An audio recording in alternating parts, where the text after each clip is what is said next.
In this video, I'm going to go over how to put your lead hand on the golf club correctly for you. If you don't know me, my name is Andrew. I've traveled around the country learning from the top teaching pros, and I've used that knowledge to help my students get better faster and keep those strokes off. So by far, the most important fundamental is the grip. If your grip is off at setup, you're going to have to make some kind of compensation during the swing to make up for that. So I'm going to talk about the left hand, but first I want to talk about the right hand. As one, I think the right hand is much more important, and two, depending on where the right hand is, it's going to affect potentially where you grip with the left hand. So with the right hand, I like to change it depending on how your arm folds naturally. So what I like to use is the Mike Adams fold test. I'm not going to show you how to do that right now. Just watch one of my previous videos. I explain it in basically every video. But do the Mike Adams fold test, get your right hand in the correct position, and then we can focus on the left hand. So there's not a general way that is going to be perfect exactly for you, but I'm going to show you the principles, the first things that you should try based on what I've seen in lessons and just looking at really good players of where you should put your left hand. So these are general baselines. Just try these first, and then you can go off that. So in general, well, first I'll define it.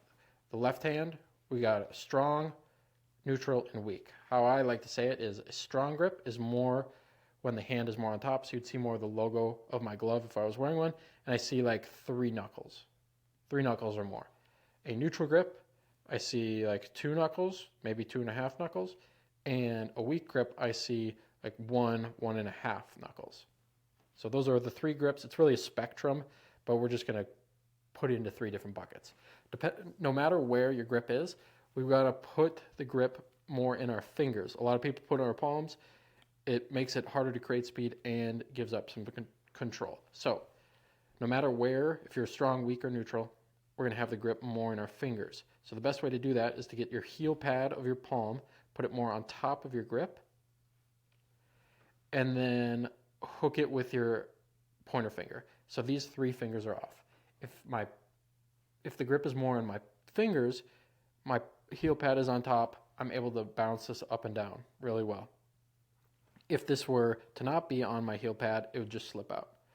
So no matter where your grip is, put it more in your fingers just like that.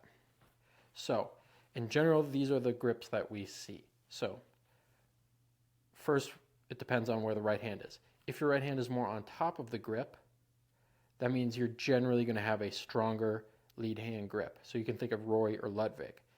If you have a neutral grip, so your palm is level with the club face with your right hand, you're generally going to have a neutral grip with your lead hand. So think of like Justin Rose or Billy Horschel. And if you have a stronger grip, so this V points to your right shoulder even farther out here, generally you're going to have a weaker grip. So like 1 knuckle, 1.5 knuckles.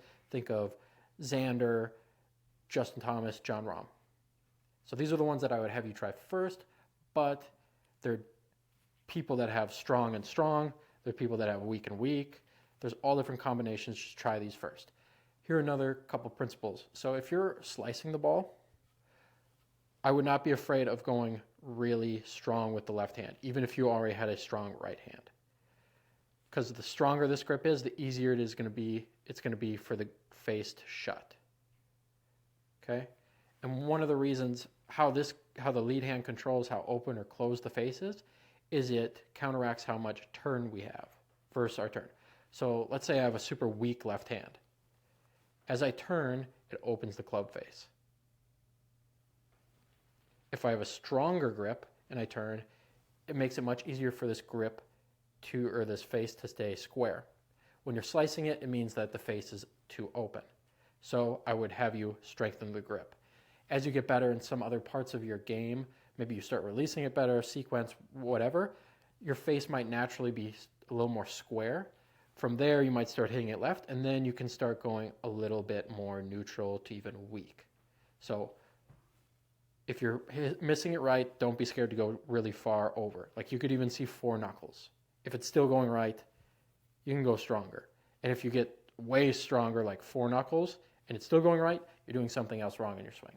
But if it's going right, strengthen your grip. Don't be scared to do that. But the same is not always said for if you're hooking it. If you're hooking it, it's probably something else in your swing. Maybe you're not turning through enough. So we have people like Rory and Ludwig.